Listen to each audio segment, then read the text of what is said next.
أيضا الأنظار تتجه إلى حزب آخر للأصالة والمعاصرة. بعض المصادر تقول بأن فاطمة الزهراء المنصوري ستكون هي الأمينة العامة للحزب، ولكن الواقع يقول أن لدينا قيادة ثلاثية. نعم، هو الآن يعني المؤشرات الموضوعية غنفرقوا رحيل أخنوش لا يعني تراجع كبير لحزب التجمع الوطني الأحرار في الانتخابات. عندي دقيقة بغيت نمشي الأصالة والمعاصرة، اسمح لي، كجزء من يعني تغيير التنظيمات الحزبية اليوم والقيادات وغيرها. الحكومة لن تخرج عن الأحزاب المشكلة الحكومة الحالية.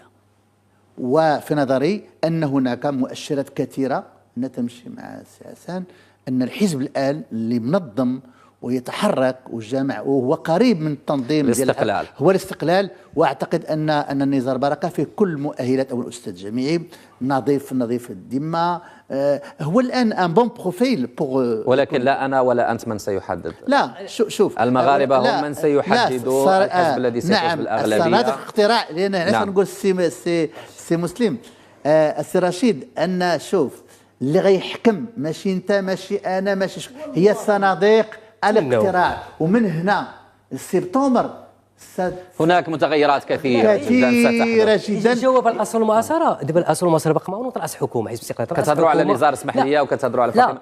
لا بغينا مرأة. كاين اللي كيقول لك فوزي القجا، كاين اللي كيقول لك دابا الأصل والمعاصرة ما بون رأس حكومة باش نحاسبوا تا هو. لا راه ولاية واحدة، ولاية واحدة. ولكن فاطمة المنصوري ما تنكتبش على فاطمة، بغينا مرأة تكون رئيس الحكومة. ممكن.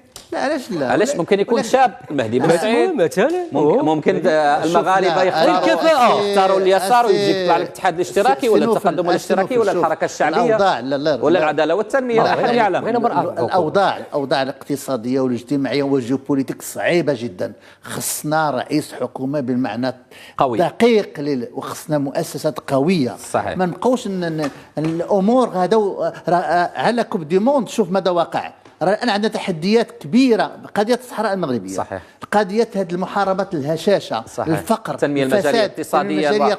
خصنا مش غير حكومة وبرلمان. لا مثل نقول حكومة مؤسسات قوية، خصنا مواطن ديمقراطي. حتى المواطن خصو يكون ما يبيع الصوت ديالو، الصوت على من له من يرى فيه الخير. نعم.